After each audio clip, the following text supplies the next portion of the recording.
Support for this podcast comes from Frito-Lay and the 2023 Snack Bracket Championship. The Frito-Lay Snack-It Challenge is underway, and fans are voting on their favorite snacks to crown champion. We're talking about prime-time matchups between the best 64 snacks in the land. Will Ruffles Ridges reign supreme? Can Doritos defend their dynasty?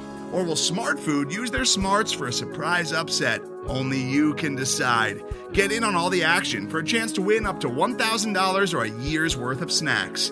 Let your snacks be heard. Just go to fritolaysnacket.sbnation.com to vote and enter for a chance to win. No purchase necessary. Sweepstakes ends April 3rd, 2023. Void where prohibited. Year's worth of snacks awarded in the form of 52 coupons, each good for one bag of chips. See official rules at fritolaysnacket.sbnation.com. The Black and Gold Banneret Podcast is brought to you by the Sam Unger Real Estate Team, part of La Rosa Realty, proudly serving Orange, Seminole, and Lake counties. Call Sam at 407-790-9957 or visit samsellsorlando.net. What's up, night fans? Welcome to the Black and Gold Banneret Podcast. Jeff Sharon, Eric Lopez with you. Elo, are you as engrossed in Baby Frost Watch as we are, as I have been over here? I'm not, but I can't say I'm probably the one. I look, seriously, I watched the SMU game and I get it. I broadcast games, storylines and stuff, but I really did get tired of like every other break. They kept bringing that up and how he could leave and this or that. I'm like, all right, look, settle down. Leave the kid alone. All right. The kid's going to come out whenever the kid wants to come out. And we don't need to be reminded of it every single time. And I'm sure the family that's watching it, he has enough stuff going on. We don't, it was, but I understand the interest level, I guess. Well, as someone who has just recently welcomed his own second child into the world about 3 weeks ago, by the way, she was due this week. If she went the whole term, who knows? Right, I could have run into Scott right. Frost right there in Winnie Palmer. Who knows?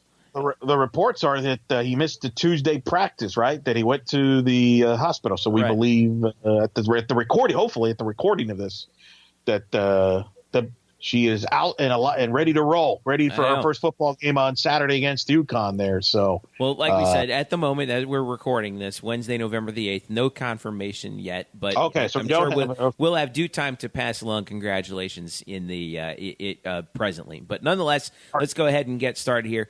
Welcome once again. We've got, don't forget to follow us at blackandgoldbanneret.com. You can subscribe to this podcast on Google Play, iTunes, SoundCloud, Stitcher, and TuneIn. Follow us on Twitter at UCF_Banneret. Follow me at Jeff_Sharon. Follow Eric at Eric Lopez Elo. And also don't forget to like I said, log on to our site where we got a whole bunch of stuff going on, including Eric. You got a column up right now about TV ratings, which you can hit up on our site right now as well. Yeah, I break down the SMU game TV numbers on ESPN2, and which is the second most watched UCF game so far up until this point this season. But I also break it down, the numbers, and we'll get into this a little later during the podcast, and how the numbers compare to the past, and might surprise some people. But despite the success and the offense and everything like that, the numbers don't equal up to what it did, say, in 2013 when UCF made the run to the Fiesta Bowl. So I will pick Jeff's brain on that, if we have a theory or not, why the numbers are not higher. And we can even include the attendance for that matter with this run compared to maybe that 2013 or even the 2014 season. Well, as far as numbers not adding up, I think that's a good place for us to start right here because UCF coming off of that 31-24, I want to say dramatic. I don't know if that's quite the right word. Not dramatic, but certainly tight, nail-biting win at SMU in a game that was tough. We expected it to be tough. I think we expected it to be tougher than a lot of other fans expected it to be. SMU's a good football team. Much better than people think. UCF comes away with the victory to go to 8-0, and lo and behold, they are rewarded by not moving up in the college football playoff rankings. They remain at number 18, even though they moved up a couple spots in both the AP and the coaches poll. UCF right now ranked 12th in the coaches, 14th in the Associated Press, And, the thing is with that SMU game, too, is we'll touch upon that briefly here because we have a lot on our agenda today. I was impressed with the UCF defense above everything else. It was kind of a bad night for the offense. They turned the ball over 3 times, including one critical drive that I thought could have kind of iced the game a little bit, and then they let SMU back in it in the third quarter. But consider that I found these 2 statistics to be pretty enlightening. SMU scored an 86-yard touchdown on their first play of the game on a pass. After that, they attempted 51 passes for, I think, 197 yards, which works out to 3.8 yards per attempt. That means you are defending their number one weapon extremely well. And the other thing that I noticed was this is an SMU team that came into the game 9th in the country in scoring offense. They're averaging 40, I think it was 42 points per game, 41.5. And UCF's defense gave up 17 points to them on their field, prime time. What a job by Eric Shenander's defense. For all the talk about the UCF offense, the defense was what won us that ball game. And that showed me a new dimension to how UCF can win this game. So as we head down the stretch in these last 3 games, we've got UConn at home coming up Saturday at noon, at Temple the following Saturday at noon, and then USF on Black Friday. Are you a little concerned about the offense? Because I know that I am a little bit, but I'm really not worried about the defense because they are making things happen. Well, I think that was huge for the defense because I was wondering how the defense would respond. They haven't been great. They've had some slippage the last few weeks, but they stepped up, played well. I think they were helped by some drops, quite frankly. In particular, that 4th down SMU, which, by the way, that might be, right to this point, the best receiving core that UCF's played all year. I know Miller at Memphis is tremendous, but as a core, as far as 2-3 guys, I think SMU might be the best ones UCF has seen. So they did a great job with that. But they had that one guy who was Holman, who is the guy who's going to, I think he's going to be playing on Sundays. Well, you got Trey Quinn. Trey Quinn. Yeah, Trey Quinn was good. Or Cortland Sutton. I'm sorry. Cortland Sutton's the guy. Sutton's the first-round projected kid. You got So, they've got good core receivers there with, Sutton and Trey Quinn. So they're very good. And so that was big. That was huge. Good to see the defense play well against that offense. It was a lower scoring game. It was interesting that the offense struggled against an SMU defense that really has not very good. And they had some issues in particular with the SMU front. So that part's a little interesting and concerning, I think, when you head into the Black Friday game. I have no concerns about this Saturday or next Saturday, quite frankly. I think they could sleepwalk through those 2 games and win. But I do think – oh, boy, I hate when I hear that, but go ahead. They're terrible. Connecticut's is going to be without their starting quarterback. Look, you want to the 18th ranked, people are upset about it. One of the things that's not helping UCF right now is that the Eastern Division right now in the American Conference is awful. Outside of South Florida, Cincinnati's terrible. East Carolina's terrible. Cincinnati's terrible. Temple's terrible. And I know people are going to tell me, well, they beat Navy. Well, Navy's a broken team right now. They've got injuries. So UCF hasn't caught any breaks from their scheduling standpoint. With Navy being injured and probably being a 4-5 loss team, Maryland's broken. They're going to be struggling just to make a bowl game. So, look, the reality as far as the rankings concerned, that's what's going to hold UCF back. And people are like, well, what about Wisconsin? Those are Power 5 conference schools. And, they're going to get the benefit of the doubt. That's how the system has always been. So, I said it last week. I don't understand the outrage about it because what were you expecting? And Reese Davis mentioned it. This is the highest ranked group of 5 team at this point in the year that they've had since this system came into place in 2014. And I laughed when some people are pushing for the BCS and they did this model where – oh, my God. I can't stand that. Well, my favorite is, I guess they did if the BCS system was going on right now, I guess UCF would be ranked 10th. And everybody's like, yeah, that's better. What nobody realizes is once UCF plays Connecticut and Temple, they were going to drop in the BCS ranking. And the thing I don't understand, again, maybe you can explain it to me. Somebody can explain this to me. So, going in, you have no shot of making the playoff. You're still the top team that's in the, quote, group of 5. If UCF wins, controls its own destiny, if they win their division, win their conference, they're going to the Peach Bowl. Does it what would satisfy people? Like, would it make you feel better if UCF was ranked 12? Like, how 6 spots better, 7 spots better? Like, I don't understand the outrage. I get it. Should they be ranked higher? Sure. But it really doesn't affect UCF's path. It's not like, hey, UCF's ranked 18th, so they can't qualify for the bowl game they can get to. No, it has nothing to do with that. And the funny thing is, after the bowl games, nobody even uses the committee's ranking. They go back to the AP poll and the coaches poll. So the committee's poll is only to judge to see who are the 4 teams in the playoffs. And quite frankly, there's a better chance of the Tooth Fairy coming in and reining in $1 million, donation to UCF than UCF making the playoffs. So if anybody was naive to think UCF had a shot in the playoffs, then you obviously haven't followed college football since forever.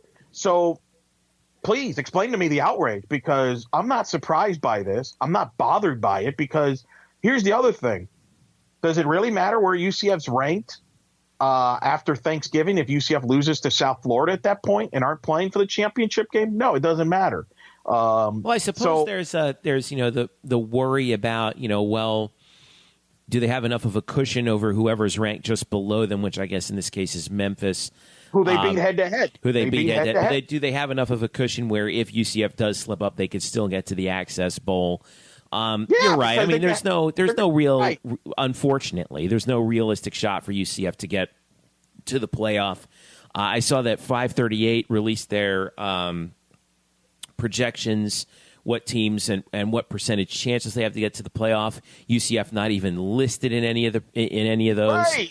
So, which is unfortunate. I mean, yes, we know that there's bias against the non-Power 5 conferences. We know that's the case. Correct. I just, it would be nice to see UCF get a little bit more respect from the committee as sort of a reward for that. But you're right. When you look at the end result, it really doesn't matter. It really irrelevant. And yet people get bent out of shape. Look, and it's not just UCF. Because everybody's got to get mad at something. That's why. And it drives web traffic and clicks and. Well, then I would think this makes the argument. Maybe this is the argument that college football fans are the dumbest sports fans of all the sports fans.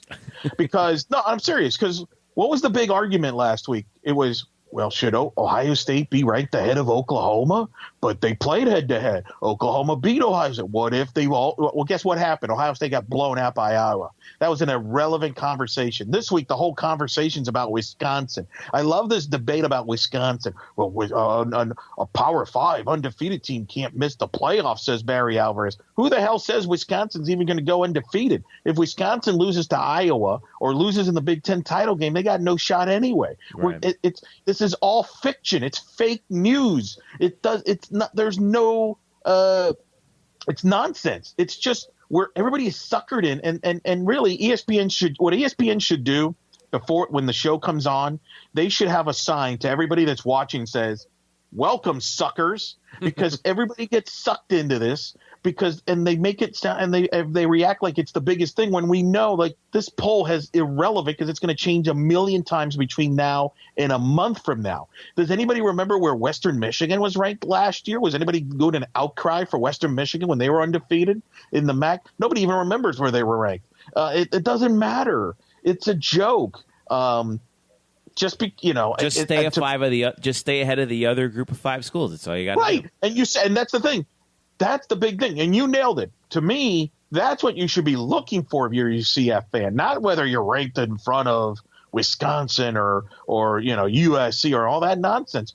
Who is our nearest threat? Well, it's Memphis. Well, guess what? You're going to have to beat Memphis anyway, probably for a second time. Although I wouldn't put Memphis just in the championship game just yet, because certainly they got SMU could sneak in there. But that's what you got to worry. Don't forget Houston too. Houston's in the mix, but Memphis beat Houston, so they have a tiebreaker edge over Houston on that. Whereas I think SMU and Memphis still have to play, if I'm not mistaken. But that's what you got to worry about. Worry about winning what you got to win. Because if you don't beat South Florida, if you don't win your division, does it really matter? Are you still going to be excited? Are you like, oh, well, you didn't beat South Florida, but hey, we're ranked 21st. Right. Who cares? It's about winning the division. It's about getting to that conference championship game and hosting it. and winning that game to get to Atlanta. That's what matters. Nobody remembers 5 years ago where UCF was ranked going into the Fiesta Bowl. What everybody remembers is that they beat Baylor. Nobody remembers what their ranking is. Do you? Do you remember what they were ranked going into the game? I remember what they were ranked coming out of the game. Right. But I don't remember what they were ranked. I looked it up. They were 15. 14. I thought they were 14th or 15th, somewhere 14 around there. in that range. Nobody remembers that stuff. Yeah. All you remember is what happens on the field. So I think people need to just chill out, get over it, and you were never going to be in the playoff. I've been a proponent of an 18 playoff. If you have the Power 6 conference champions automatically get in, and you get the 2 at-larges, and that's how UCF would get into the playoff. I would prefer that. That's not in the equation right now. They just figured out this 14 playoff like 3 years ago, and college football has been going on for hundreds of years. So that's what I'm more worried about. I don't care what the committee ranks them at. I don't care what they have to say. I don't care about it. All I care about is this football team's got to get better, I think, in certain areas, because as we talked about, I was concerned with the offensive performance there against SMU's front. And you're going to play USF, who has the same type of athletes that you do on Black Friday. And keep this in mind. USF will finish before they will play, I believe, Tulsa at home on a Thursday night before that Black Friday game, whereas UCF's got to go to Temple on a Saturday. Yeah. So they got to clean some of that stuff up and fine-tune themselves for that USF game. That, to me, is where the focus should be, not where the committee ranks them in freaking November the 8th or whatever the date is. Well, first things first, we got to get through UConn first. And we'll even do though that. that's at home, they're the second worst scoring defense in the conference at 38.3 a game that they're giving up. Obviously, all the humor around the conflict trophy, which is no more. By the way, today I actually I called up the sports information office at UConn, and I just asked them. I said, do you guys know where the civil conflict trophy is? And they're like, no, we have no idea where it is. They were like, we're just looking forward to the game against UCF, and I'm pretty sure UCF doesn't want to talk about that trophy either. I'm like, you're kind of right about that. But real quick, my one question for this game for you, Eric, Brian Murphy brought this up. I thought it was a great point. UCF has not had a week off since September the 16th. That was when the hurricane came through. And, of course, they had the 2 weeks off basically because of that. They've been playing games every week since September 23rd. They're not going to have a bye until after the USF game. Is fatigue a concern? They would have had a week off on October 28th, but they got the game back against Austin Peay. Not exactly a bye week, even though we scored 73 points on them. Are you worried about the lack of the bye week where we would have had it, nicely nestled into the middle of the season? I'm more worried about it, as I mentioned, for the USF game or potentially a conference championship game. In that taking its toll, I don't think that's a concern like this weekend. If anything, you're hoping, unlike the Austin Peay game, although even in that game, Coach Frost was able to rest some guys. I think you're hoping to take care of business early and then rest some guys and kind of treat it like a half a bye week, basically. So that could help if you just play well, take care of business early, and your regular guys maybe only play a quarter or two. Well, here's what I know about that, though. All right? Yeah. Take a trip in the Wayback Machine. 2013, UCF goes up to play Temple in the 12th week of the season. It was actually November the 16th. That spectacular 39-36 game up there, J.J. Wharton with the catch, the late pass to Rennell Hall, the field that led to the field goal that won it. Do you remember what Temple's record was that year? Yeah, I remember this. Yes, P.J. Walker was a freshman. They were 3-9. Here's the difference. No, they were 2-10. They were dead last in the American, 1-7 in the conference. Big difference. That's a road game. That's not a road game. You got to travel. You got to deal there. So whereas here, this is a home game. So you could actually, and by the way, UConn will be without their starting quarterback, Sheriff. So P.J. Walker, as we found out later, turned out to be a pretty good quarterback, and Matt Rule obviously was turning things around. That will not be the case here. I'm not saying that this will be a clean game Connecticut will compete, but they're overmatched. Randy Etzel's back. He's got to get his players into that system. Yeah, he's got some work to do. But I think UCF will play well, and I think they'll do what they need to do. And I think you'll see some guys. Don't be surprised if you see some guys, kind of like we saw in Austin Peay, that maybe are held back just to kind of keep them fresh. If I remember correctly in that game, I believe, Killings barely played, if at all, if I remember correctly in that game. He played like one series. That's all I remember him seeing for. He may have played more, but I don't remember anything more than that. And Otis Anderson sat out or something. So I think they'll mix some things in there. I think the goal here is you want to get as many players to play and take care of business. So I'm not worried about the fatigue factor as far as for this week. I'm more worried about the USF because of the schedule, the way I planned it out. That could come into play a little bit. No question about it. So we'll see. UConn. It'll be interesting. It's a noon game. I know everyone's happy about that. Oh, yeah, because, there's always something to bitch about when it comes to that, whether it be, it's too early in the day. But yet we've had night games this year, and they haven't packed the place. What was the excuse then? Right. I mean, there's, it just – let me ask you that. Let's bring that up. I wrote the blog. I wrote the story on the site about the television numbers. Mm-hmm. And this team's undefeated, right? I mean, number one offense in college football, up there in defense, everything you could ask, right?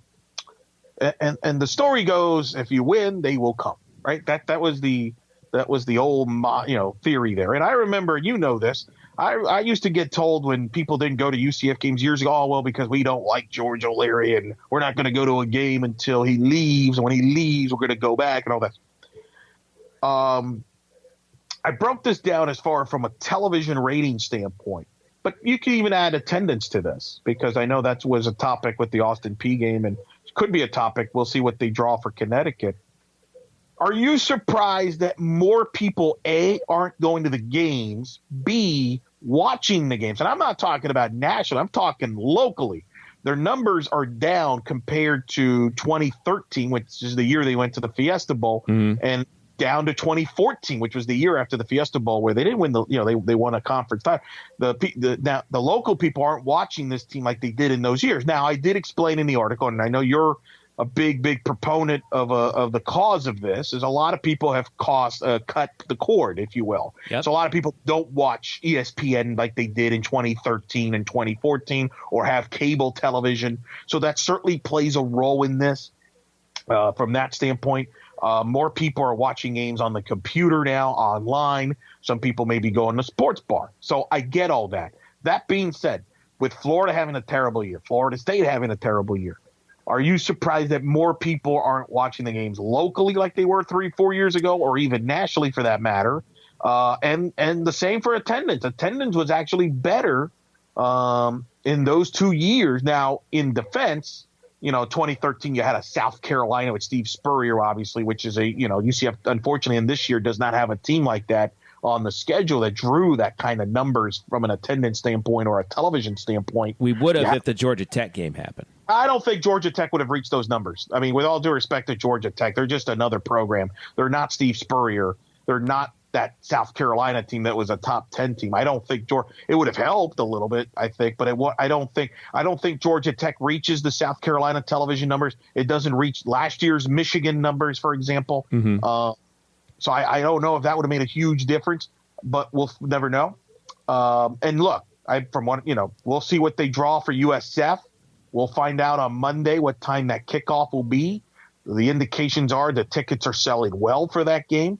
I'm curious because I've thrown this out there. I think a lot of people believe this game will be a night game, and I say there's a strong chance that game's going to be a noon ABC game. And I'm curious how the fan base is going to react, Jeff, if that game's a noon game on a Black Friday, if people are going to kind of say, whoa, get blindsided by that. We'll find out officially maybe Monday when the TV times come out. But it's interesting, Jeff, because I am surprised a little bit that more people haven't jumped on the bandwagon, if you will, and watched this team locally or even nationally or go to the games. Now, maybe that's going to come. Maybe I'll be surprised this Saturday with UConn, and certainly we'll see more people at the USF game and maybe hopefully in a championship game. But it hasn't reached the numbers than it did in 2013 or even to some extent 2014 yet. Well, you're looking at 4 years of cord cutting that's eaten away into that. And if you look at ESPN's general numbers, the number of subscribers that they have lost over that 4 years, mathematically, I think you can account for that dramatic drop in viewership. I do think that, for example, I think we played interestingly enough, we played a few more Thursday games, a few more off-day games in 2013 that actually I think helped our TV viewership. I know that the Louisville game was Friday night. It was a Friday night. I think the Rutgers game was an off night too. That was a Thursday night. Yep. Of course, the USF was Black Friday prime time, so that gets you 1.2 million on a weekend when everyone's home. I think that was a factor as well. And I don't think this is a real factor, but I'm just curious about it. In 2013 we played a lot of really close games. Like, we were a fun watch in 2013 for because even the South Carolina game that we lost was close. It was a 3-point game. Louisville game close. The Houston game was tight. The USF game was tight down to the wire. Even that SMU game that kicked off at noon was a tight game because the weather was so bad. And then, of course, there's the bowl game against Baylor. This year, we've just been wrecking people. But isn't that what you want, though, if you're a fan? It's what I would want. But drama-free football, people tune in for the first quarter and a half, and then we score 35 points on somebody, and then all right, we got that one in the bag, let's leave. So whereas I think we were a much more dramatic watch for the whole 3.5 hours in 2013. I don't know if that's an entirely that's one factor, but it might be. That might explain the TV side of things, but what about the attendance? And I know there's been some ticket prices changes, and you got the cabana and stuff like that. I get all that, and again, you look at that home schedule, for example, in 2013, 2014. Obviously, there were more marquee teams than this year's, but still, I remember. Games like the Rutgers game was packed. The Houston game, I'll never forget that Saturday night game. That was close to packed. We haven't gotten to that point. I know the East Carolina game was a decent, good crowd with the 40,000 they announced and everything. Certainly, you could argue certain time slots maybe haven't helped, but they've gotten night games. East Carolina was a night game. So I don't know. It's interesting to me. I don't know if I've gotten that vibe that we've gotten, say, in 2013 or even 2014 to some extent. Maybe it's coming. Maybe people are just waiting, and maybe that's part of it. Maybe people are just going to wait till Black Friday and see what happens there, and then jump on it.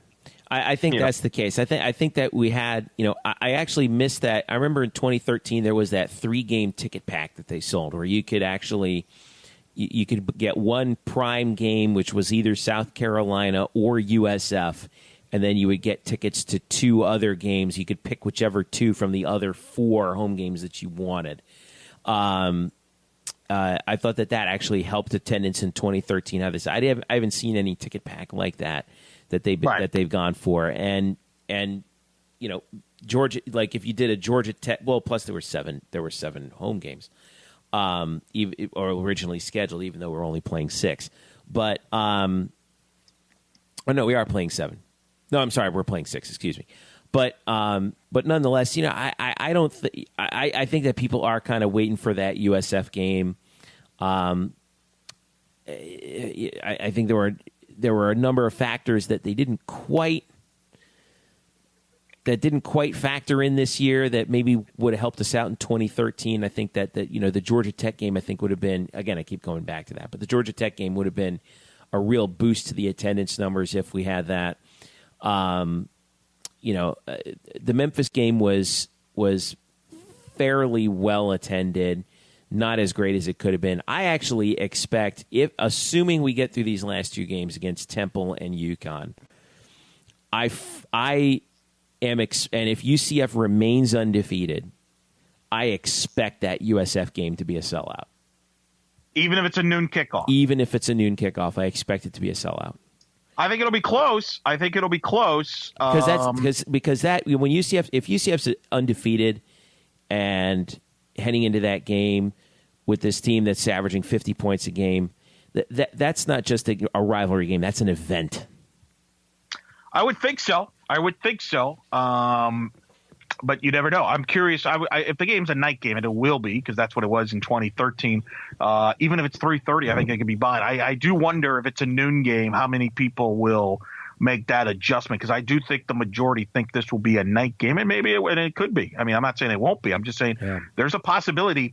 Because if you look at what ABC and the American Conference has done the last couple of years, they try to put their marquee game at noon on ABC. 2 years ago, Navy and Houston was the marquee game that decided the Western Division. That was a noon game on ABC. Last year, they put Houston and Memphis on ABC at noon. Well, UCF-USF's the marquee game this year, so I would not be surprised if that game is at noon. Let me give you a couple attendance numbers then, because I'm curious what you think. Okay. UConn at noon, all right? Last 2 times UConn has been here. 2013. Okay. I was at that game. I was there too. That was the week, by the way, after they had just knocked off Louisville. And UCF hung 62 on UConn that day. And people are complaining about rankings now. Only when they played UConn was when UCF actually entered the top 25. And that was it. It was October 26th. They had just entered the top 25. They beat UConn that year, 62-17. Attendance 37,924. That was a noon kickoff. And I remember people were expecting more after the Louisville game. 2015, the debacle year, as we like to say. Yeah. They played Connecticut. It was actually a homecoming game.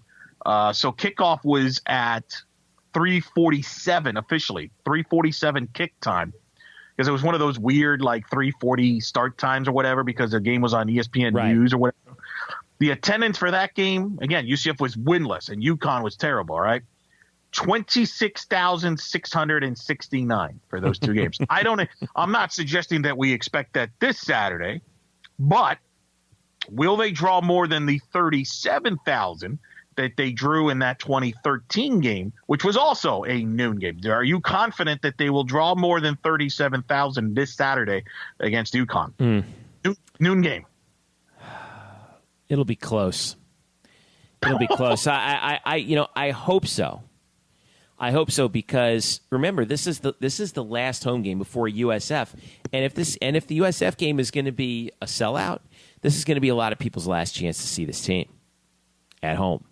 So, and that was a 40-13 win for UConn, by the way, back in 2015. So, I think it'll be close. I think it'll be over 40. I'm optimistic. I'll get over 40. They'll get over 30. Because remember, this game was previously scheduled. A lot of people are saying that the Austin Peay game, the reason why that didn't work out was because it was a FCS opponent in a game that wasn't on the schedule magnet, so to speak, that got passed out at the beginning of the year and all that. Sure. But I do know one thing: those people who do show up, they should see some fireworks. We're talking about the number 1 total offense in the conference in UCF at 540 yards a game. And UConn's giving up 554 a game. Yeah. So we should see a lot of offensive fireworks from UCF. I'm hoping that you're right, that we're able to rest some people after, it's rather early, unlike what happened with Austin Peay. By the way, the Houston game that year in 2013, November 9th, a near sellout, 44,000 plus. It was about 300 short from a complete sellout. The Rutgers game Thursday night, that was about over 41,000 for the Thursday night game against the Scarlet Knights. Think about that, 41,000 for a Thursday game. Yeah, no, and that's my whole point. That's the thing that I'm curious about. I mean, it's funny that we're talking about this Connecticut game and we're struggling to have confidence that they can draw over 36,000. I mean, what does that say? Now, again, we could be wrong. Well, we're going to find out, and I'll know because I am the official stats person for the ESPNU telecast, so I'll be asking for it. There you go. That'll be working. Yeah. But no, I'm just very interested. And look, let's also in fairness, we've talked about all the, cord cutting and everything, but there's also this thing called HD that a lot of people like to stay home and watch games on HD. I mean, that's which has even gotten more popular since 2013 and 14 to some extent. And, people, I do think more and more people today, I don't think that, and I don't know if you agree with this, I think this as we get further and further, I think people like you and me and others that used to grow up saying we have to go to every sporting event, it's cool to be at sporting events, I think that's lessening more and more. I think more and more people just are okay with just watching the game at home on HD or going to a bar and watching the game because they don't want to spend the X amount of dollars that they have to spend to go to a sporting event like that. Don't you think that's all? I mean, that is a factor. Well, all I know is that they've stepped up the concessions this year at UCF, and I don't know what. I mean, this is the product that we've been waiting for years. It's the most exciting football team that we've had. But you know what's since interesting? 2002, maybe ever. I do find this interesting. Sports is the only form of entertainment where we criticize the customers if they don't come. Like, we don't do this for movies, right? Like, there's a reason why Fast and Furious has had 9 versions of it, because people keep coming. The second that customers stop going to the movie theaters to watch Fast and Furious, that's when that will end. But nobody ever criticizes somebody's like, oh, I can't believe they didn't go see that movie. Right, but that's because the measurement is entirely objective in sports. I mean, how good a team is based entirely on their record and how many points they score in relation. I mean, there's no point system for movies. So, I mean, the proof is kind of in the pudding. I'm expecting this to be to be a well-attended football game. So you're saying more than 37,924, which was the crowd for 2013. Yeah, I'm going to say between 40 and 45. It's not going to be a sellout. It's going to be between 40 and 45, and I expect USF to be a sellout. I will just comment on UConn, and I'm going to say it's under 40. Okay. All right. I hope you're wrong. But we'll see. All right. Now, one other thing that I wanted to mention, though, before we head to a break here, and I feel like I'm mentioning this in passing, and I'm not, because this is really important. So we have the football game at noon, and as you're leaving the football game, hopefully, UCF blowout win, you should head over to the track and soccer complex, because your UCF women's soccer team is in the NCAA tournament. Unfortunate loss to USF in the American Athletic Conference championship game, which was scoreless, went to PKs. USF won 5-3 in PKs. There was an egregious foul in the box on Kayla Adamek in the second half that did not get called. Should have been, I thought, a PK for UCF that could have given them an opportunity to win the conference title outright. Nonetheless, UCF is in the NCAA tournament as a 2 seed. They are playing at home 7 p.m. Saturday against Washington State. Shout out to my buddy C. Brandon Chapman from who's a Washington State grad, works out in Washington State now, and is a big Wazoo fan. And by the way, was just elected to the City Council of Pullman, Washington. So congrats to Brandon. But nonetheless, is this the draw that UCF? I think that I thought we were a little bit worried. At least I was after the USF loss in the championship match that this would have hurt UCF's chances to host, or at least see where the seeding goes. But nonetheless, they got a 2 seed. They're in the same side, or they're in the same bracket. The 1 seed, by the way, is South Carolina, the only team that beat UCF this year. So, in the end, I didn't think that the loss hurt UCF all that much, Eric. What do you think about the draw that UCF has heading into the College Cup? No, I think they got a 2 seed. They were going to get a 2 seed regardless. I know some people have hit me up upset because North Carolina got a 1 seed and UCF beat them head to head.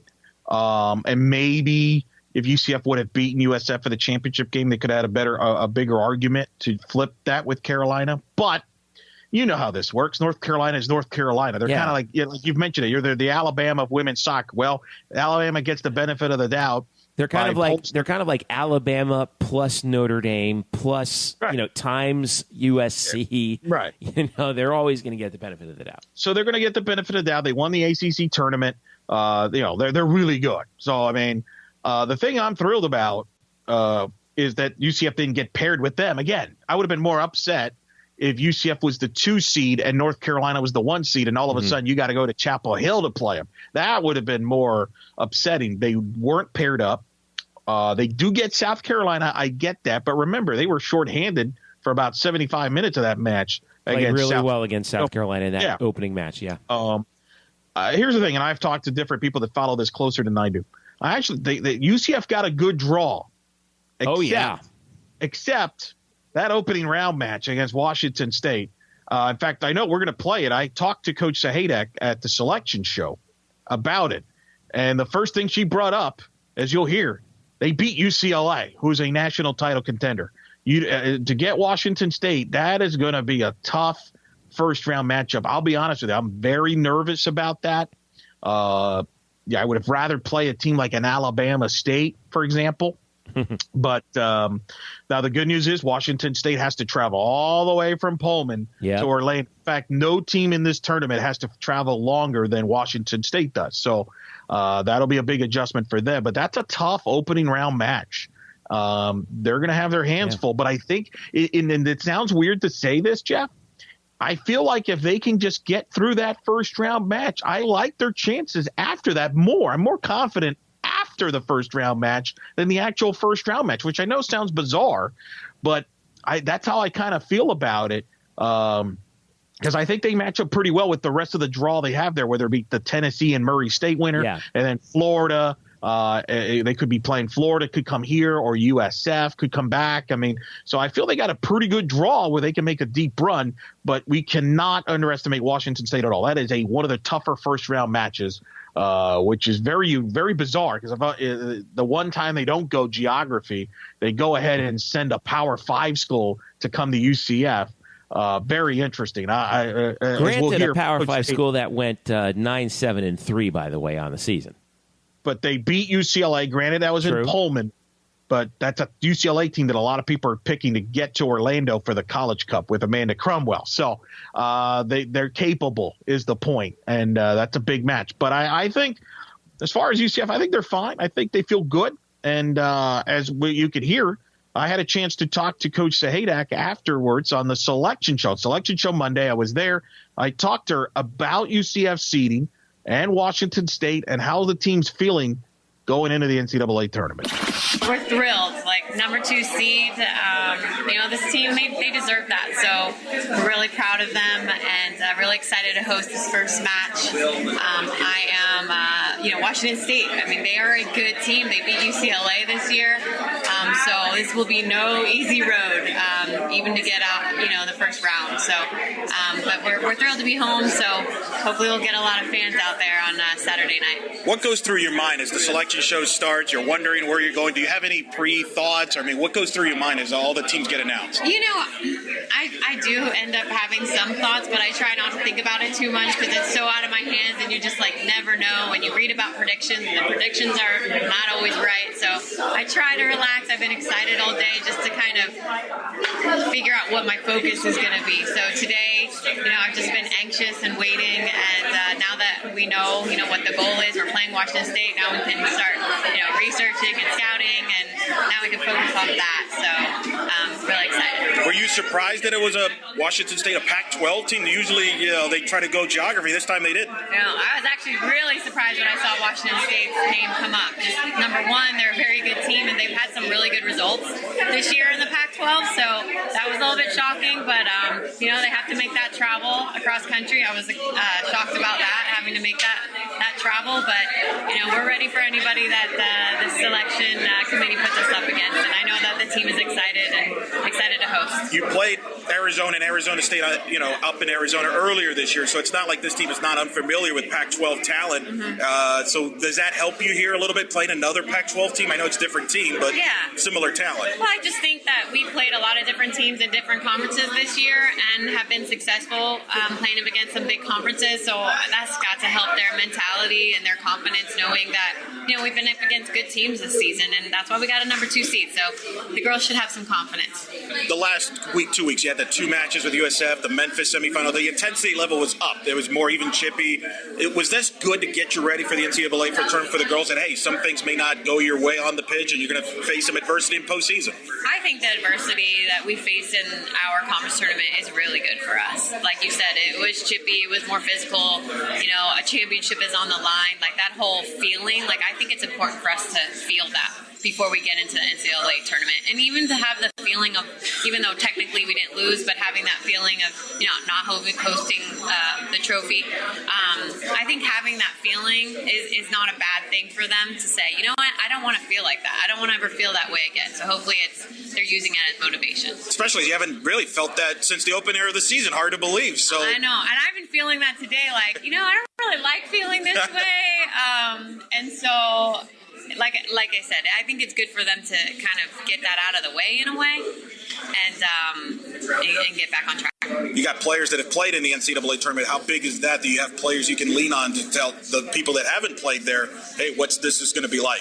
Yeah, I think it's really a good thing to have some players that have that experience and just the maturity level. But again, as a whole, this team I've mentioned is mature and they know what's on the line. And they have big dreams, and they want to go far. They want to stay in Orlando, as long as possible. And we'll see what happens. I have no doubt that this team can win a national championship. I mean, I think when we're at our best and the team's clicking like it has been, they know. I mean, we beat North Carolina. They know that we have had moments where we can be on fire. So I think as long as we're doing our job and we're at our best and competing and fighting the way that they know how to, then I think we have a really good shot. Great, always great to have Coach on and talk to her, and you could sense the excitement. And I think I got a sense, Jeff.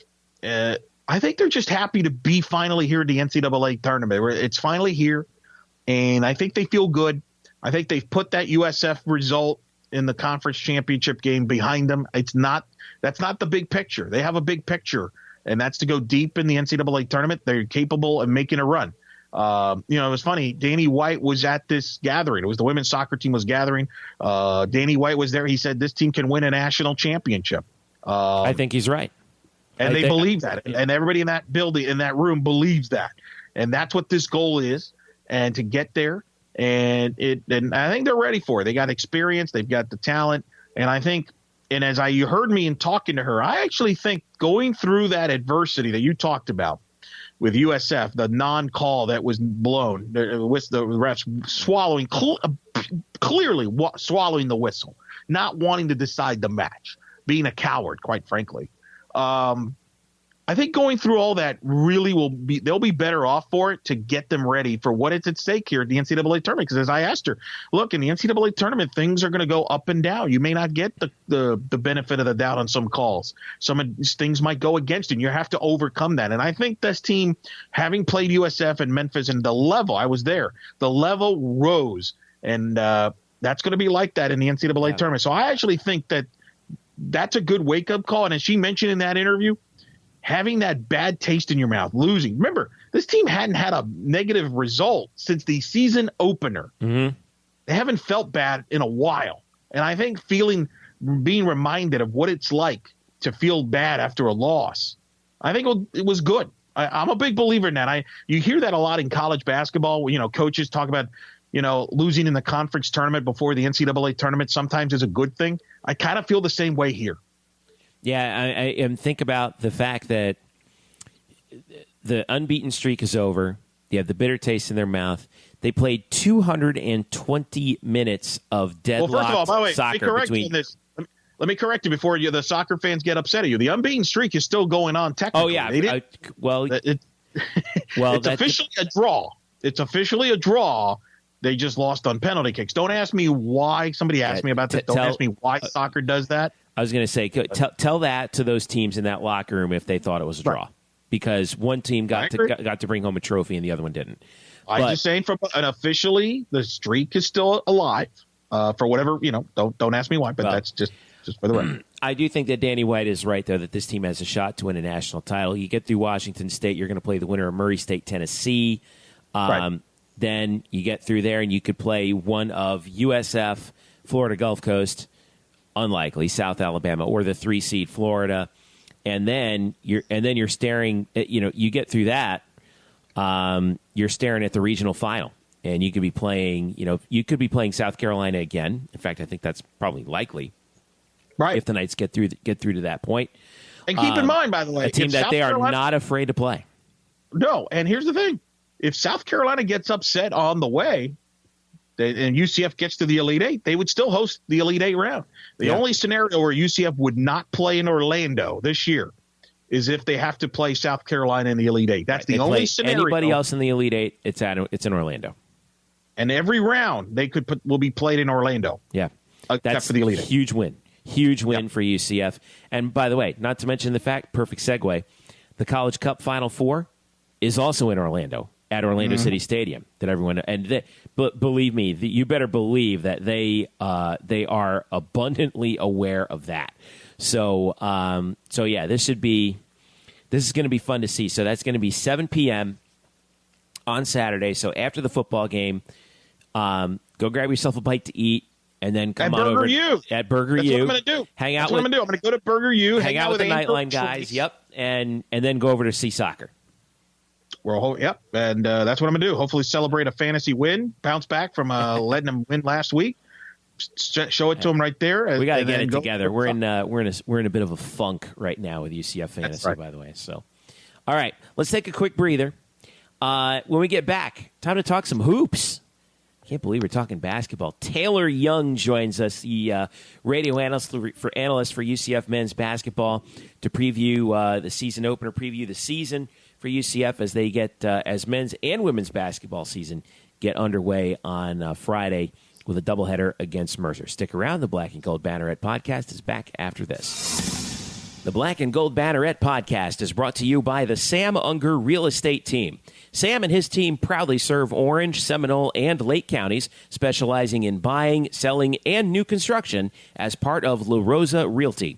Sam is a proud UCF graduate, class of 2006, and he's such a dedicated Knight fan that right now, fellow Knight fans, if you work with him as your realtor, he will donate a portion of his commission to the UCF Football Excellence Fund in your name. The real estate market in Orlando has been on the move for some time now, so if you're ready to buy a new home or sell your current home, Sam's got you covered so you can find the right home at the right price in the right location.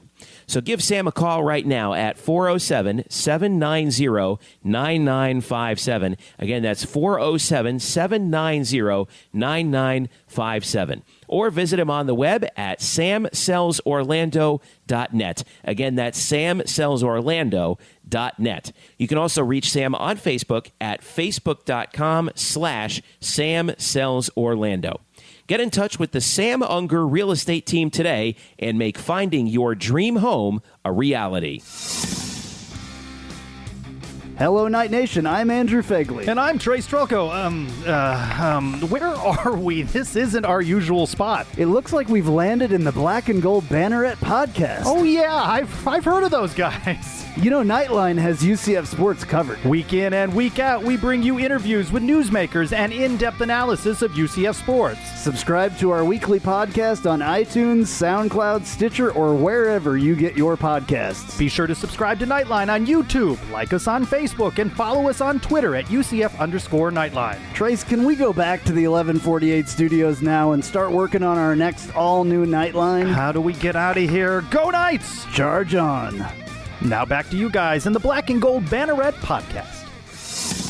And welcome back. Jeff Sharon, Eric Lopez with you here on the Black and Gold Banneret Podcast. Coming at you on Google Play, iTunes, SoundCloud, Stitcher, and TuneIn. Follow us on Twitter at UCF_Banneret. And follow me at Jeff_Sharon. Follow Eric at Eric Lopez Elo. Also hit us up on Facebook and at blackandgoldbanneret.com, where we will be live blogging the UConn game as well. Once again, those live blogs have been pretty good for us so far this year, Eric. So we're going to be and the good part is we can get that one done early because it's a noon kickoff. So, but we're okay. We're through with football for right now. Time to talk basketball for the first time this season on the podcast. Boy, basketball season has snuck up on us. Men's and women's start Friday, 5:30 p.m. The women's team faces Mercer, followed by the men's team facing Mercer at 8. Some UCF throwback action, by the way. They're playing our former ASUN opponents in the Mercer Bears.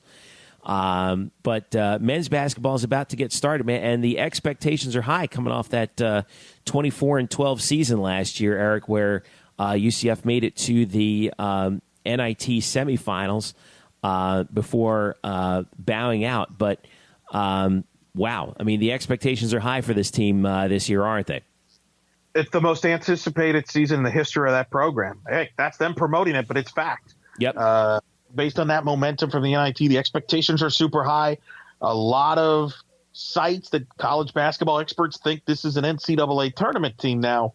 You know, the big question, though, now is they've already had some adversity. Aubrey Dawkins, who was going to be a big part of this team, some believe was going to be the best player on the team, is out for the year with a shoulder injury. So now, you know, you lose him, you lose Matt Williams to graduation. There's some questions on this team from that standpoint. A challenging schedule, a league that has Wichita State, which some believe is a Final Four team this year. They're a top 10 team preseason, will be the favorites in the American. Cincinnati's still good. SMU's good. And certainly UCF will have a target because teams will they'll have a target on their back. But still exciting to see this team and some of the great games that's going to be played. I mean, they're going to be playing some marquee games in basketball. It's the most – when you get into the basketball season – you're like, well, maybe we'll have a winning season. Hey, maybe we can get into this year it's different. It's almost NCAA or bust. It's almost I don't remember ever saying that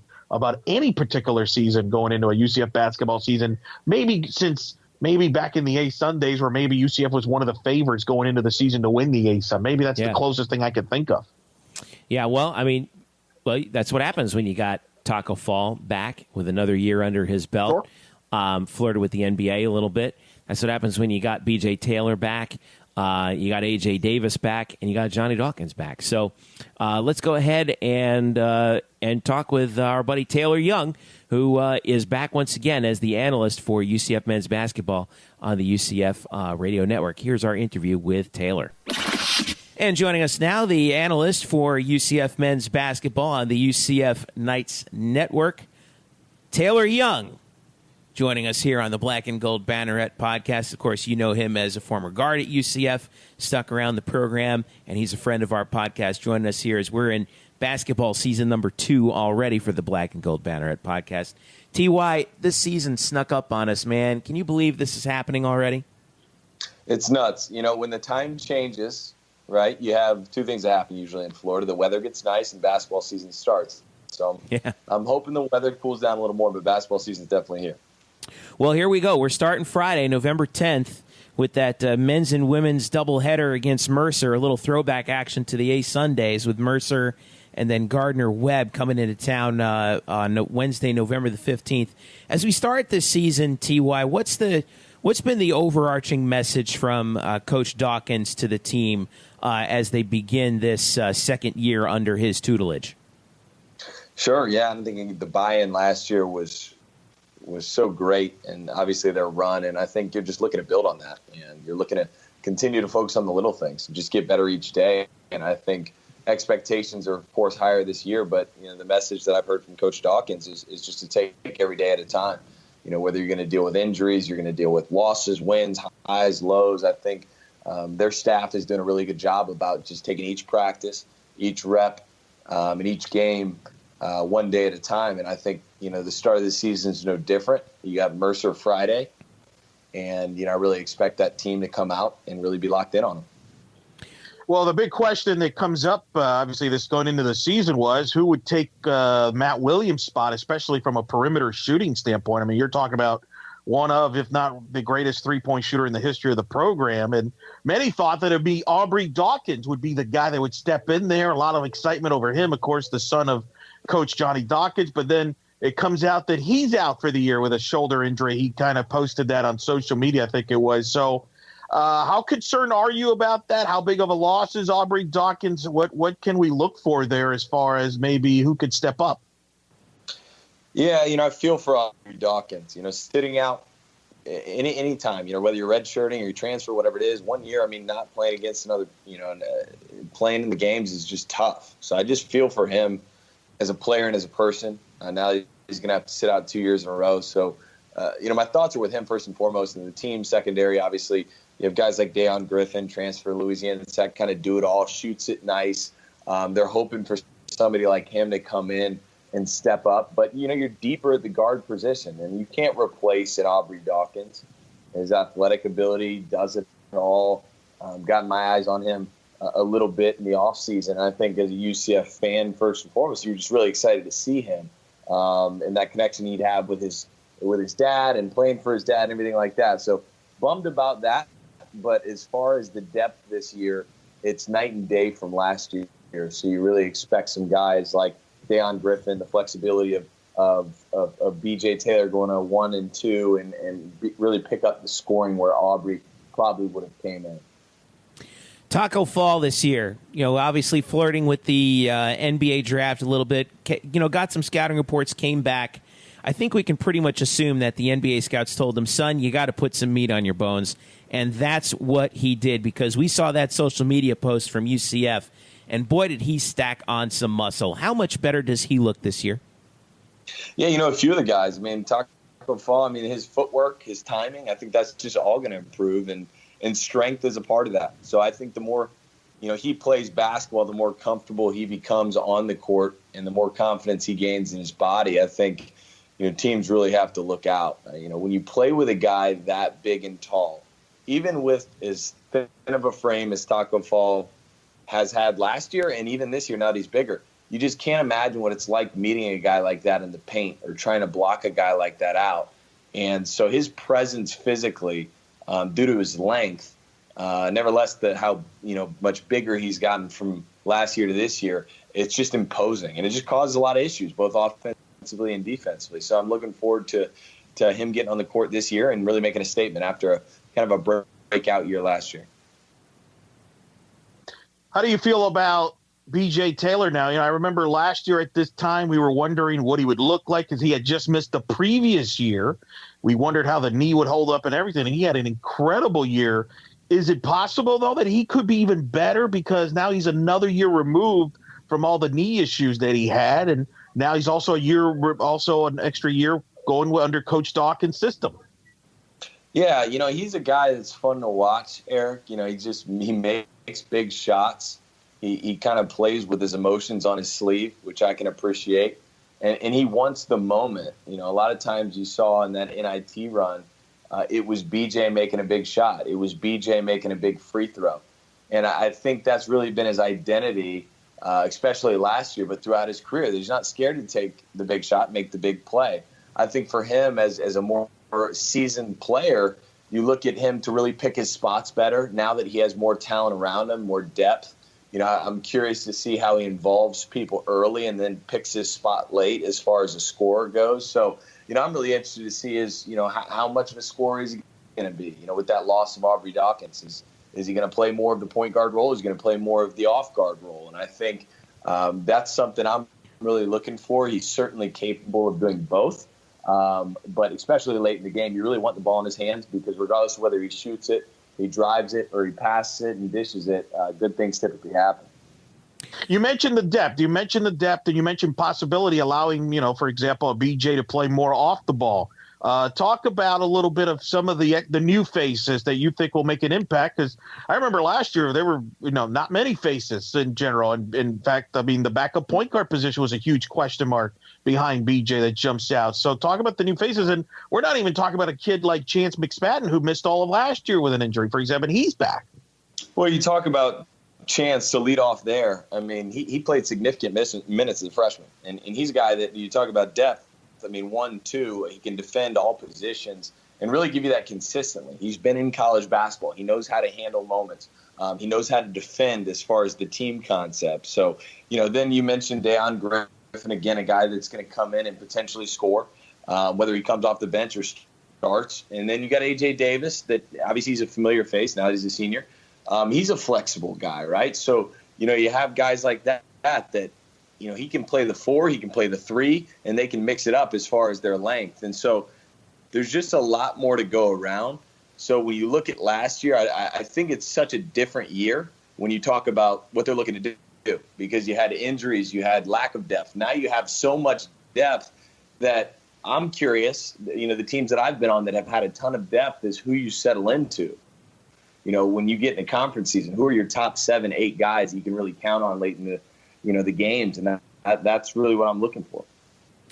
Taylor, looking back at this, I think that there's the most anticipation heading into the season for men's basketball here at UCF since probably, I would say, since Jermaine Taylor's senior year. I don't know. I'm interested to know if you agree with that, but also, do the players and the coaching staff sense that anticipation? Because you come off of that NIT semifinal appearance, and the goal is seems pretty obvious right now. We got to get to the dance, and is that what they're?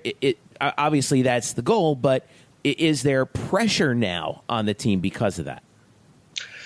Yeah, and I think they own that. I was at the tip-off luncheon last Friday, and Jay Billis was the keynote, and it was a wonderful event, and for a lot of different reasons. But Coach Dawkins was talking about just that, and he was talking about, I'll take that all day long. I'll take the pressure, I'll take the expectations to start at the top, and we'll work from there. So, I think anytime that, you have the expectation this team has, you had a great season last year, you really have some stuff to build on, and you have more talent and more depth available to you. I think there are going to be naturally expectations, and that's okay. And I think the more you own that, I think the better off you are. And I think this team, where they start, is not going to be where they finish. Anytime you have a lot of new faces, you're going to have to gel, regardless of whether you practice together or you play together in the off season. It's just different. People are going to have to settle into roles. There's going to be the guy that's named the starter and the guy that wants to be the starter that's not the starter, and how that all correlates, and accepting a role off the bench. You have guys like we mentioned about the depth. Terrell Allen is a guy that can really play significant minutes, whether it's backup point guard, off guard, just has a great feel for the game. Different than B.J. Taylor in regards to not as much of a scorer from what I've seen. Then you have Cesar De Jesus. So you just have some guys there that can really contribute. But I think anytime you're starting anything, is say, hey, give me the expectation, give me the recognition, and we'll figure it out in throughout the season, whether we end different than we start. When you take a peek at the schedule now, some interesting matchups coming down the pike. Obviously, the Advocare Invitational in the field that UCF's going to be facing down by Disney. Mizzou's on the schedule. Alabama's on the schedule. And now you add Wichita State to the mix in the American. What are the games that you're looking at on the schedule that you're like, oh boy, this is going to be interesting. We're going to find out what the team is going to be made of against this team right here.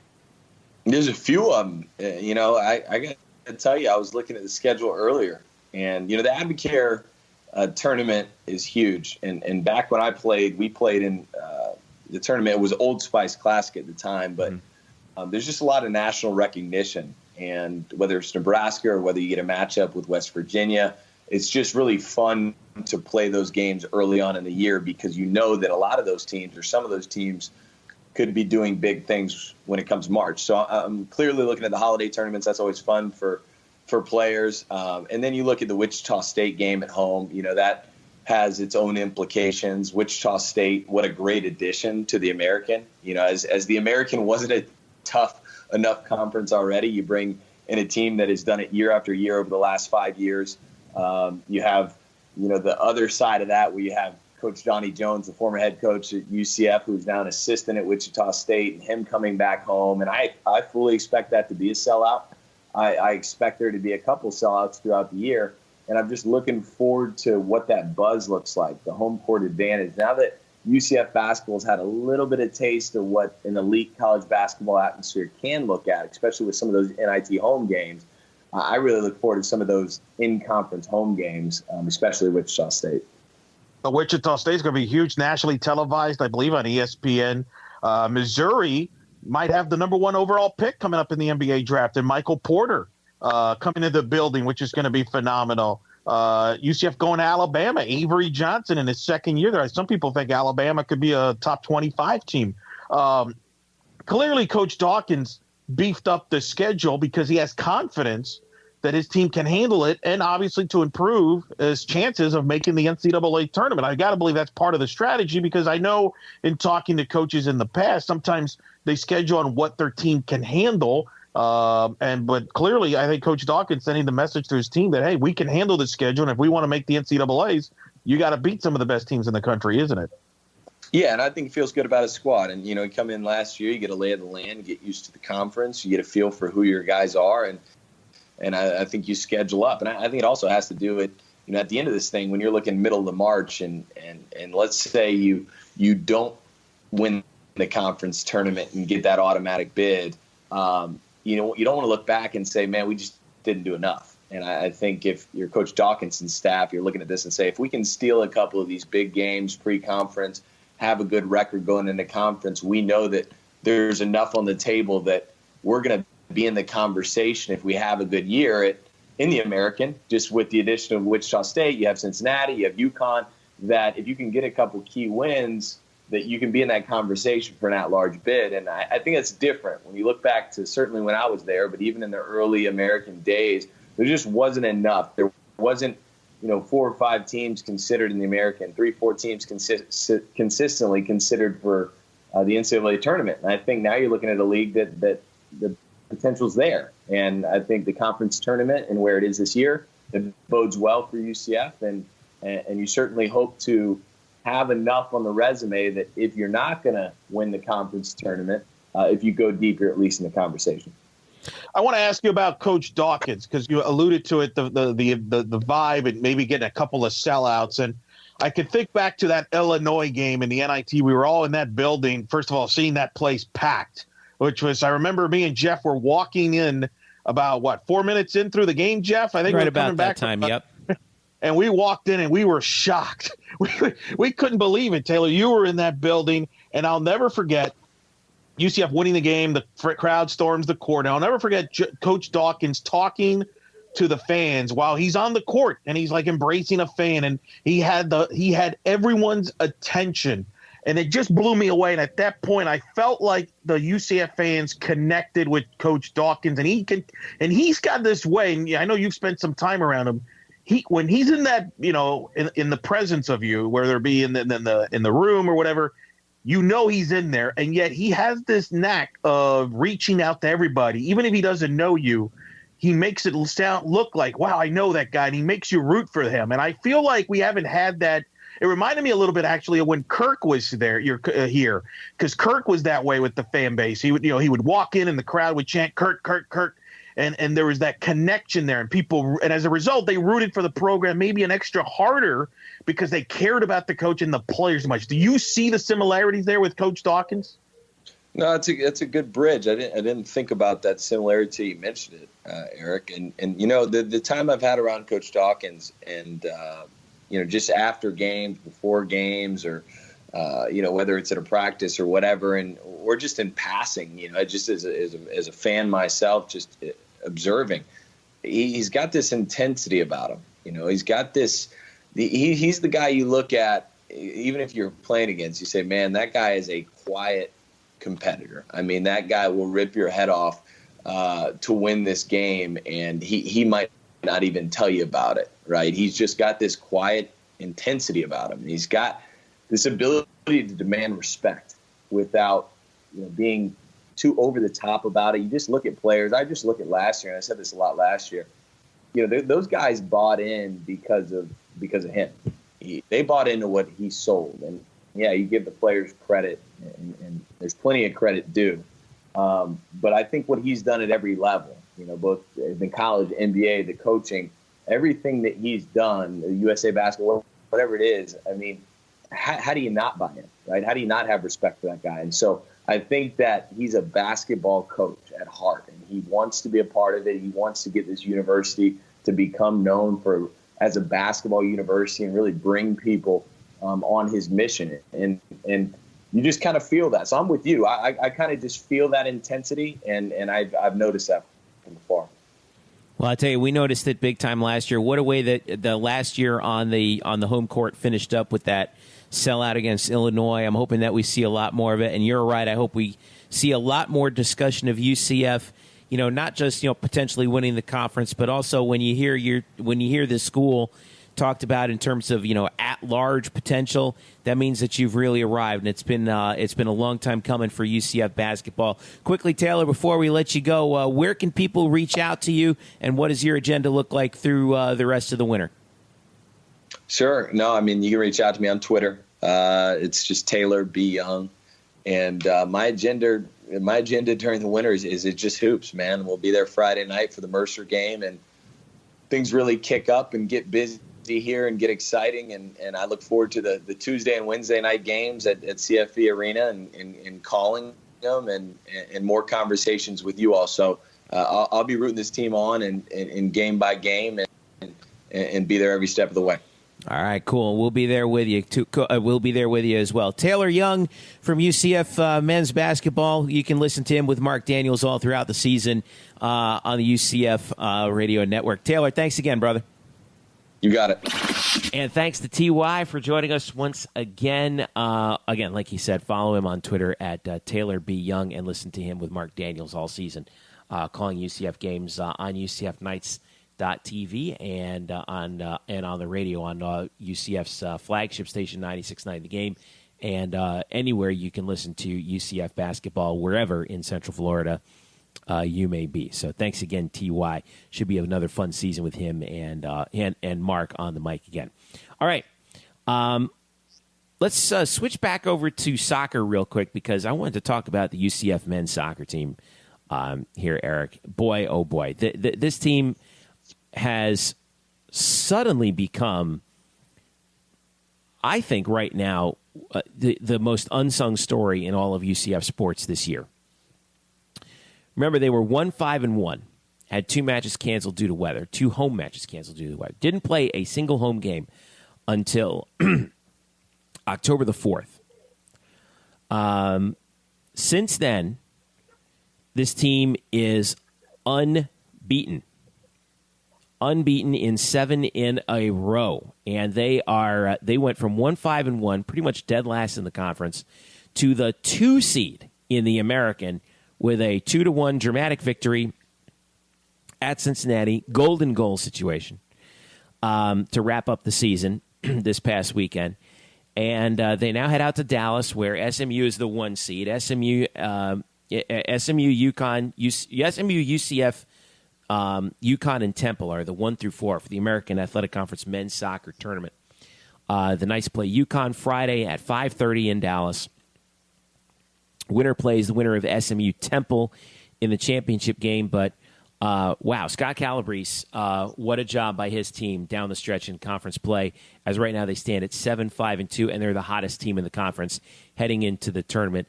I know I keep harping on this, but this is still, it's a shocker how hot this team got, isn't it? They clicked. Yeah. Scott Calabrese said it. This team started believing in themselves, started believing in what they were doing. They started to learn each other. They got into a rhythm, and they got hot. And look, they found that second scoring threat, didn't they? Cal Jennings was huge. I mean, boy, it's fitting that he scored something. the golden goal. It's fitting that he scored the golden goal to get him into the postseason, which was knocked out South Florida, by the way, from the tournament. Yep. Look, they're playing really well, and they're a 2 seed. They played Connecticut. That was remember they upset Connecticut in Stores. Which really they needed to win that. They needed to win out just to make the conference tournament. That's what makes this remarkable. They had to win at Connecticut, beat Temple, and then win at Cincinnati, and they did it. Mm-hmm. And so they got a lot of confidence. They're going to play a Connecticut team. That's going to be a big match. SMU's the favorite. They're ranked 10th or 12th, depending which soccer poll you look at. But they got a tough one against a pretty good Temple team that I've seen. So it's a wide open tournament. I make SMU the favorite because they're at home and they've been tremendous. But I said this before the year when we talked about the preseason, and you interviewed Scott Calabrese, and I've seen him. The guy knows what he's doing, and I thought UCF would compete for this conference title and surprise people, kind of like all first-year coaches have done that have come to UCF recently. And here we are. And they got the player of the year that was announced. Matias Pisolo wins the player of the year for the second year in a row. Mm-hmm. Tremendous talent.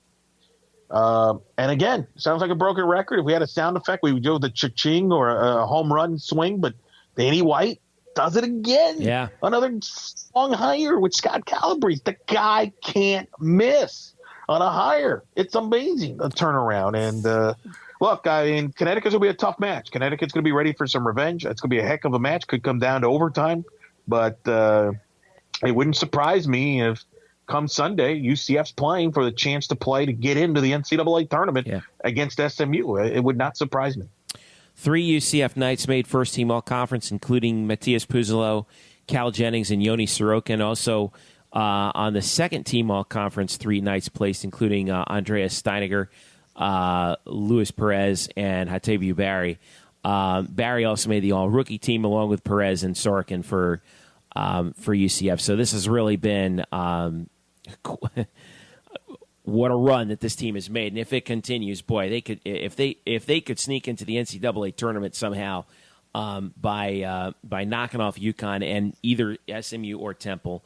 Boy, what a story that would be for Scott Calabrese and his team. So big tip of the cap to them for taking care of business and doing that. The semifinal match against UConn will be Friday at 5:30, and I'm actually pulling this up. You can watch that on, I believe, the American Digital Network. Yeah, that's correct, from Dallas. So SMU obviously hosting.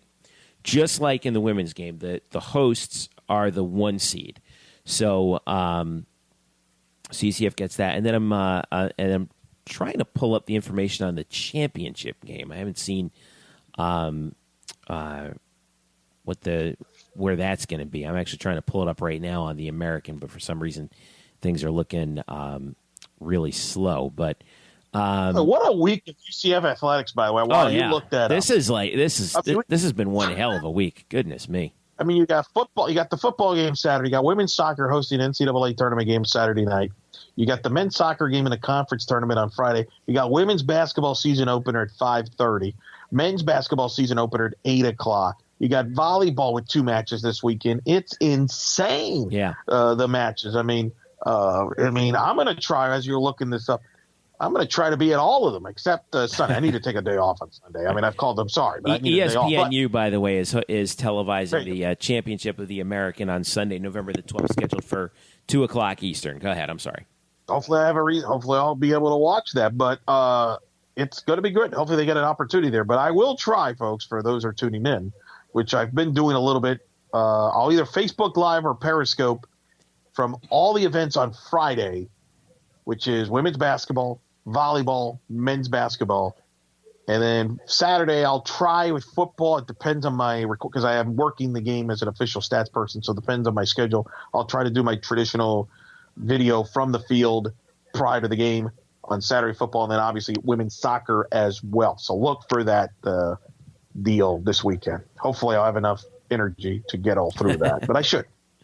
UCF women's basketball, I wanted to switch gears real quick off of that. So they are starting their season. Obviously, we talked about they're starting off with Mercer on Friday. They're also playing Monday on the road at Chattanooga at 6:30 p.m. for that game. But then they'll be back for Gardner-Webb the following week. So make sure you take a look at Coach Abe. Listen, don't forget, it's a pretty good team that Coach Abe has put together. And and she comes back this year. Obviously, you lose Zai Lewis, who is the all-time three-point shooter in UCF basketball history, be it men or women. But you got KK Wright back. You got Kayla Thigpen back. But most importantly, you got Aaliyah Gregory back. And she's going to be a senior this year. Boy, this is shaping up to be Aaliyah's big year after the breakout season that she had coming out. So that will be so definitely worth checking out. I'm hoping that Friday we all come out to see the doubleheader against Mercer, get ourselves ready for basketball season. So that should be good. So good luck to Coach Abe and the team as they get ready for their season to start as well. And last but certainly far from least, UCF volleyball. We've got they are back at home this weekend right now, 13-13 overall. The on the road split at Cincinnati. They got the sweep at Cincinnati before losing in 4 to East Carolina. But Tulane and Houston are due up this weekend, Friday at 7 in the venue at the same time, or maybe not at the same time, but because men's basketball is at 8. Women's is at 5:30. So again, you got like a triple header on Friday with women's basketball, volleyball, and men's basketball. It's a lot of walking, Jeff. It's a lot of walking I got to do that day. It's a lot of walking back and forth. You're just walking between tunnels. What are you talking about? They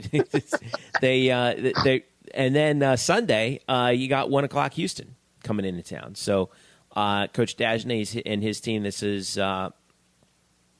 their last double weekend for volleyball because their final home match will be November 22nd. That's the Wednesday against USF. I think that's Thanksgiving. That's the day before Thanksgiving, right? Yeah. So, and that'll be on the American Digital Network. So you can catch both of this weekend's matches on UCFnights.tv. And it's been boy. We talked about how tough this women's volleyball season would be for UCF, and what Coach Dagenet has called a rebuilding year. He's relied on a lot of freshmen. Probably going to see a lot of freshmen this year coming across on the all-freshman team in the postseason awards. But as we look at the standings, obviously UCF right in the middle of the pack in the American, as Wichita State's kind of running away and hiding right now at 14-0 in conference. SMU, Temple having very good years. ECU and Cincinnati ahead of UCF in the standings. So for UCF to get that win at Cincinnati was a pretty tall order, and avenging a loss that they had at home earlier this year. So nonetheless, Tulane and Houston on the docket. Houston's at 5-9 behind UCF. Tulane not having a good year at 2-12. Like to see 2 home wins for UCF to get 2 games above 500 before their next road trip. So good luck to Coach Dagenet and the team on that. And what was the other thing I wanted to look up? Some of the statistics. Well, they're trying to make a run, by the way, for the NIT. I mean, That's they right. can still make postseason. There is an NIT in volleyball, so they're trying to. I think if they can win out, maybe even and or finish strong, they got a shot to make that. And like you mentioned, they got to get some experience, and they got a chance here to get some wins here under their belt here and finish strong. Yeah, and and a couple things statistically that you want to look at. Hitting percentage. Taylor Wicke, by the way, second in the conference in hitting percentage. She's locked in behind Abby Lehman of Wichita State, but Taylor Wicke having an excellent year for UCF. And Kia Bright too, fourth in the league in kills at 3.80 kills per set. So it has been quite the year for Kia in her final year at UCF. And the Knights also have 2 pretty good setters who are actually climbing up the American standings as well, between Erin Olsen and Miranda Watkins, who are back to back 12th and 13th in the league in terms of assists. So.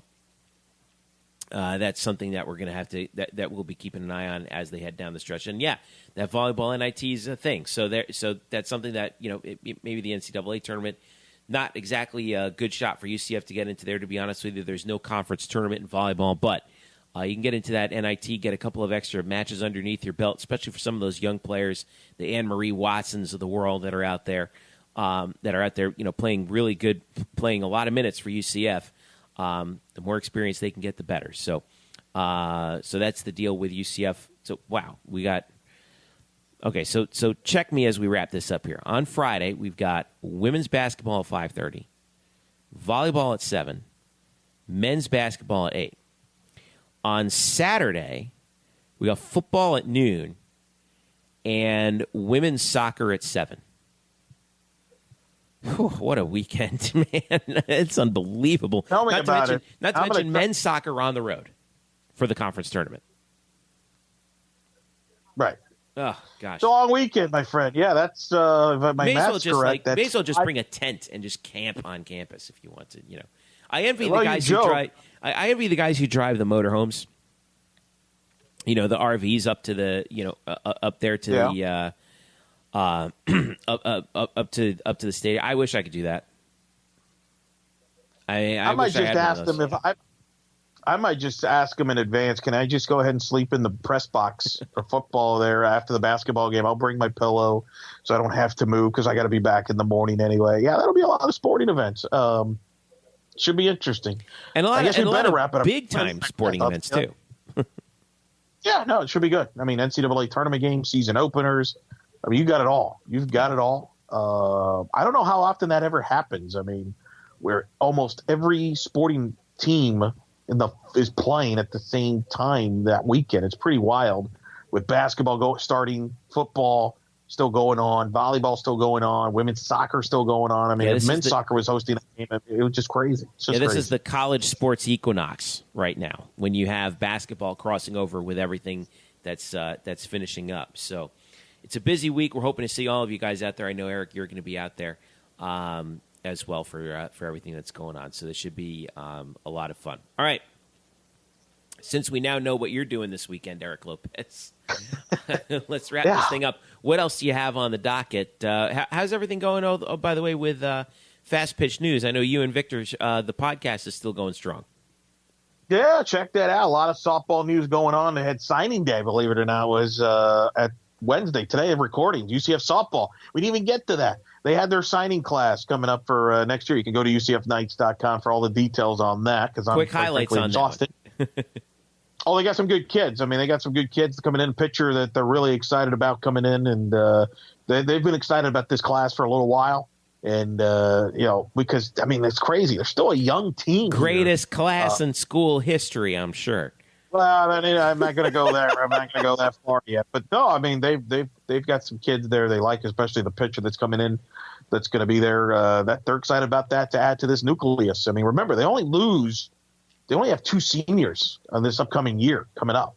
So they're going to add pieces to this nucleus for the following year, 2019, because this class is for the 2019 season. So softball signing, heck, volleyball had signing day. Was also today, by the way. And I know, Dash, you mentioned volleyball. They're excited. They got a couple of players they love from Minnesota. I mean, so it's just kind of crazy going on everywhere. But softball, Fast Pitch News is going on there. I got a podcast there. We're getting ready for the 2018 season. The big scandal with Louisiana Lafayette, which is a big power softball program. They're looking for a head coach, so we're covering all that stuff. So if you're a softball fan, you can get it all there. If you go to blackandgoldbanneret.com, check out my story, the UCF TV ratings, for details on that. And keep it on Twitter and on the Facebook there. Jeff will be monitoring it. I'll be Facebooking live or periscoping from all these events somehow and try to make the most of it. I'll be doing stats for the ESPN2U broadcast of the UCF Connecticut game on Saturday. I'll be doing official stats for them. So I will not be in the blog, but you're in good hands with Mr. Sheridan, and specifically Brian Murphy. Well, we do our best, as we always can here. So, but nonetheless, as we finish it up here, once again, thanks to you, Eric, for helping us out once again. Always a pleasure. I'm going to go sleep now because I won't have any this weekend. Yeah, that makes the two of us, and on top of that, we got the baby coming. We got the baby here too. It keeps us up at night. But thanks to you once again. Thanks to Taylor Young. You can follow him at Taylor B. Young on Twitter. And thanks to you, the fans, for listening. Don't forget, you can tell your friends. Give us a rating on iTunes as well. You can listen to us on Google Play, iTunes, SoundCloud, Stitcher, and TuneIn Radio. Follow us at UCF_Banneret. Follow Eric at Eric Lopez Elo. Follow me at Jeff_Sharon. And follow our friend Brian Murphy, Spokes_Murphy, who's just been writing up a storm for us all season long. He's going to be covering some basketball this year as well as football. And also follow _DS Warden, Derek Warden, our staff photographer here at the Black and Gold Banneret, who's just been putting out some amazing stuff after the home games and also a couple of other events as well. So thanks again to Derek for all of his hard work and to Brian for all of his hard work as well. I can't tell you how much. And thanks to our great sponsor. Yes. Thanks to our great sponsor. Yes, I can't believe I can't even believe it. The fact that we even have a sponsor is so unbelievable. But thanks again to Sam Unger for helping us out as well. And you can check him out at samsellsorlando.net. So that'll do it for us here on the Black and Gold Banneret Podcast. For Eric Lopez, I'm Jeff Sharon. Thank you so much for listening. We will catch you somewhere later on this weekend with all the UCF sports going on. I'm sure you'll run into one of us at some point, if not all of us. So thanks again for listening. Enjoy the weekend and go Knights.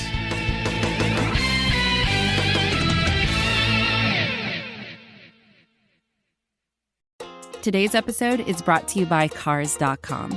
With over 2 million vehicles and 50,000 more added every day, Cars.com will match you with the perfect car for you, your budget, your life, your style. And if you're ready to say goodbye to your current car, Cars.com will get you an instant offer to cash it in. Just start by entering your license plate and get matched with a local dealer who will write you the check. So whether you're looking to buy or sell, just go to Cars.com. It's magical.